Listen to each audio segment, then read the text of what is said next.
फिलहाल एक भारी सेगमेंट की बारी, यानी सिनेमा गुरु। आज हम आपको बताएंगे लेजेंड गुरुदत्त साहब के बारे में 10 ऐसी बातें जो आप नहीं जानते। दोस्तों, गुरुदत्त साहब का जन्म हुआ था बेंगलोर के एक ब्राह्मण परिवार में और इनके बचपन का नाम था वसंत कुमार शिवशंकर पदुकोण। दोस्तों, गुरुदत्त साहब ने उदय शंकर इंडिया सेंटर नामक संस्था से नृत्य की शिक्षा ली और बॉलीवुड में उनका पदार्पण हुआ एक कोरियोग्राफर के तौर पे। उन्होंने 1944 में प्रभात स्टूडियो से कोरियोग्राफी का काम शुरू किया और यहीं उनकी मुलाकात हुई देवानंद साहब से। पहली मुलाकात के बाद ही ये दोनों बहुत अच्छे मित्र बन गए थे। दोस्तों, गुरुदत्त साहब ने बॉलीवुड में as an actor, as a writer, as a producer, as a choreographer काम किया। उन्होंने लगभग 50 फिल्मों में काम किया और जिस दौर में गुरुदत्त साहब काम कर रहे थे उस दौर को गोल्डन एरा कहा गया। और जब गुरुदत्त साहब दुनिया से चले गए तो किसी ने लिखा था an era has come to and.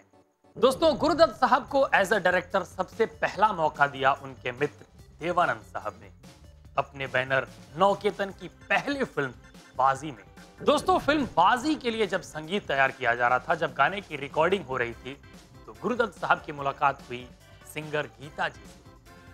Gurudatt साहब ने उन्हें देखा और पहली नजर में ही उन्हें मोहब्बत हो गई।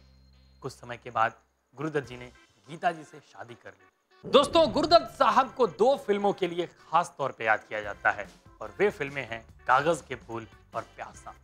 फिल्म प्यासा में उन्होंने ऐसी लाइटिंग की थी जिसका जवाब बॉलीवुड आज तक नहीं दे पाया। दोस्तों, गुरुदत्त साहब के कई लोग मित्र थे, लेकिन उनकी सबसे ज्यादा बनती थी बालकृष्ण बेनेगल जी से। बालकृष्ण बेनेगल उनके मौसेरे भाई थे और फिल्मों के पोस्टर पेंट किया करते थे। बालकृष्ण बेनेगल साहब के बारे में एक और बात है कि वो मशहूर डायरेक्टर प्रोड्यूसर श्याम बेनेगल जी के भतीजे थे। दोस्तों, गुरुदत्त साहब द्वारा निर्देशित फिल्म प्यासा सिर्फ बॉलीवुड ही नहीं बल्कि विदेशों में भी चर्चा का विषय बन गई थी। ये फिल्म फ्रांस और जर्मनी में भी हाउसफुल गई थी और आपको जान के गर्व महसूस होगा कि टाइम्स के टॉप 100 फिल्मों में से बॉलीवुड की एकमात्र फिल्म प्यासा है।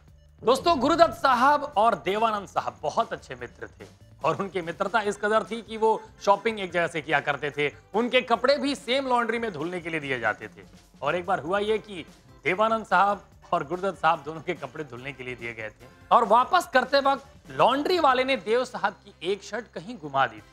अगले दिन देव साहब जब किसी फिल्म की शूटिंग के लिए पहुंचे तो उन्होंने सामने देखा तो गुरुदत्त साहब ने वही शर्ट पहन रखी थी। इसे कहते हैं अगर गहरी मित्रता हो तो इत्तेफाकन भी चीजें हमारे फेवर में ही हो जाती हैं और हमारी चीज खोती है तो किसी अपने के पास ही जाती है। दोस्तों, विलक्षण प्रतिभा के धनी गुरुदत्त साहब यूं चले जाएंगे किसी ने नहीं सोचा था। सिर्फ 39 साल की उम्र में मेडिसिन के ओवरडोज के कारण गुरुदत्त साहब दुनिया को अलविदा कहते चले गए।